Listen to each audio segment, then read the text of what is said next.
you want to say something? Oh my God, it's just too sad. It's just too heartbreaking. Take care.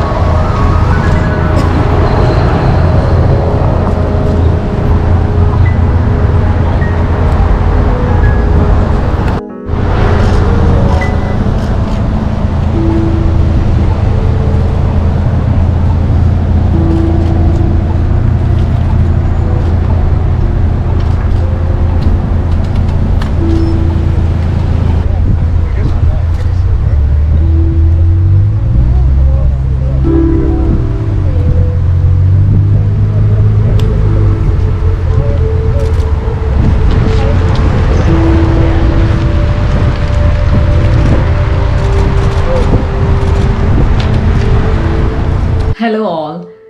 Hello people of Canada.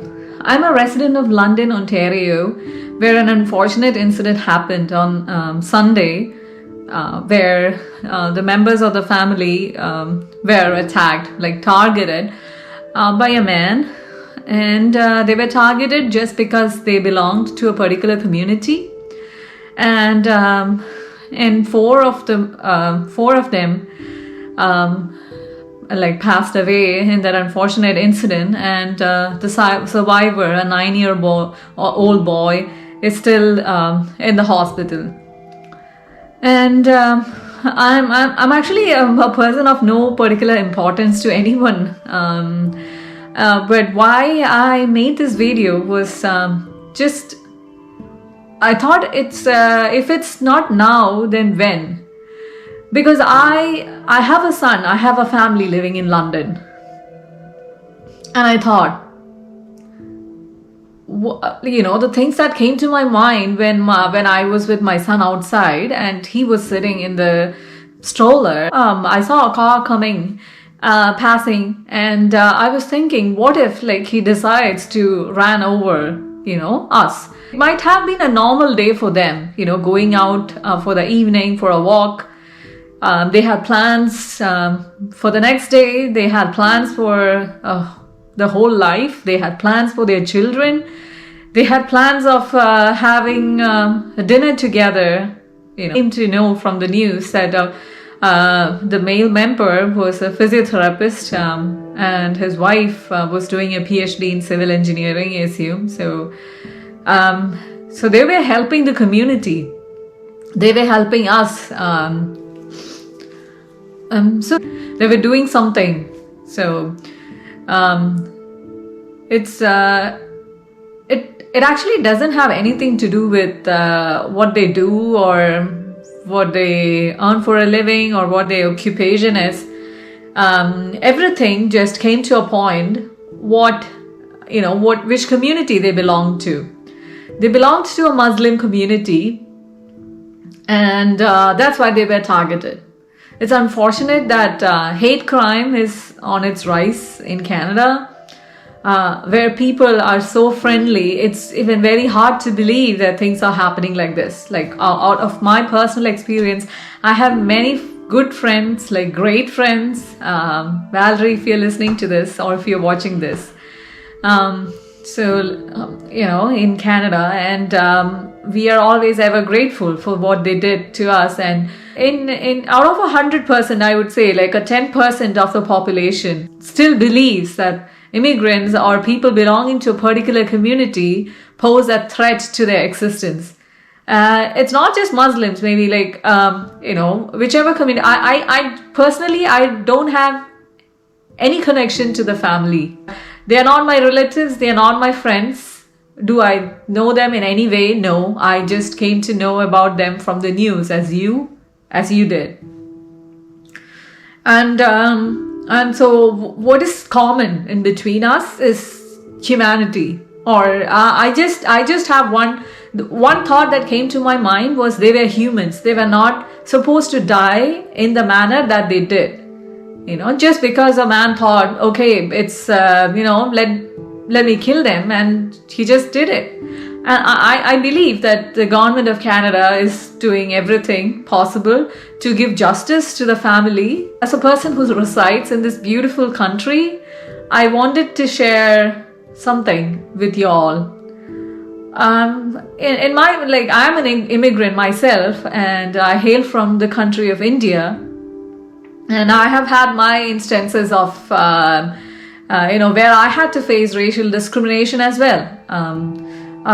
This video is in fact in no way aimed to demean a particular people belonging to a particular community or Canadians or anything, because I've always said that they are the nicest of the people that I've ever come across in my life, and I'd say still 90% of the population is still like that. One of the things that I wanted to point out is that whenever you see your friends, your family, or whoever it may be, a person making a hate speech or targeting a particular community or being abusive, it may be your colleagues, it may be, a random person you see, do not ignore. Do not let them do what they are doing.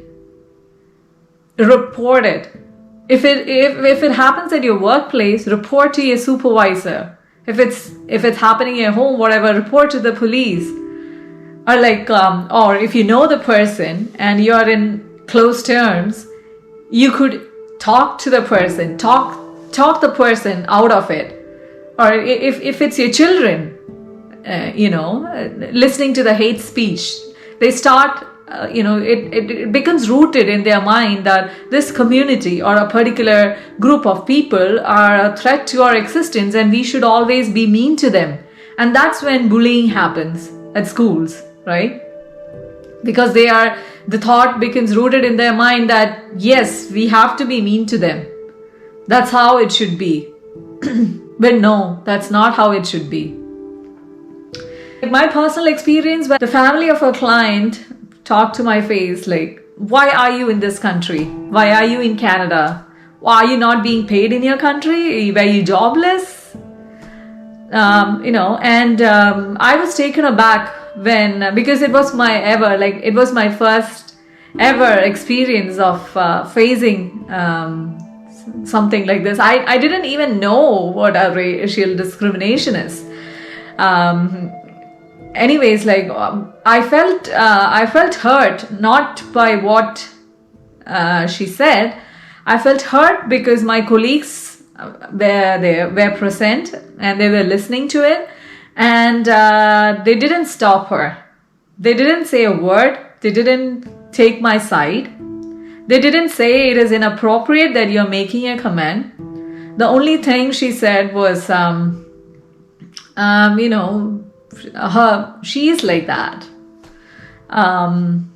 Just leave it, kind of. And those of you who are watching, who are immigrants, or that feeling, you always feel you're an intruder. You are in another country and you're afraid. What if I raise my voice, and what if I lose my job, and all those, many things come to your mind. You're just starting in and you don't want to sound a rebel or, act against them. And I felt powerless. I cried, and yes, that was it.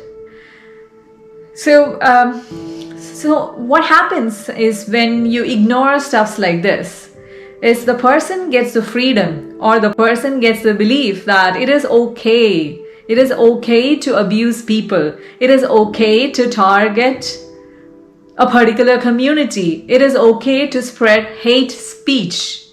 No, it is not. The worst thing that you're doing is you are actively listening to it and not reacting. By not reacting, you are actually fueling it. By listening to a hate speech, by listening, you are actively participating. My humble request to all those who are watching this video, whenever you hear hate speech, not just in the name of race, skin, or a country, but also, sometimes body shaming, like how they look, fat, lean, all these, whatever. Do not participate in it. If you are afraid to report it, walk out of it. Walk out of the conversation. You have the right. At least the person have a feeling what I said was not right. And he would definitely think before saying something of a similar manner in another instance, right? At least he feels something was not right. So please, let us all stand together. Canada is a beautiful country, and let us spread love. Let us not spread hate. Care for each other, love each other. Do not focus on their color, do not focus on their sex, do not focus on if they are lesbian, gay, do not focus on anything else. Just focus on you're facing a human, and the value that you should uphold should be humanity. It happened to them today. It could happen to us tomorrow. It could happen to you. So please stop abuse. Please stop violence. Please do not participate. Please do not engage in any form of hate speech. Because one fine day, a man could decide to drive a car or a truck and hit and run. Imagine the life of that 9-year-old boy. He has lost his parents. He has lost his sibling and his grandmother. My mother just left to India yesterday. And so I can understand. My son asked for her, He's just 2-year-old. So I could very much relate. I have not lost anyone, but I could relate to the pain. And I'm imagining the pain of the 9-year-old boy. Stop violence, spread love, and live in peace. Live in peace and let others live in peace. May their souls rest in peace, and I hope the boy recovers fast. My prayers are with them, and let us stand with the family.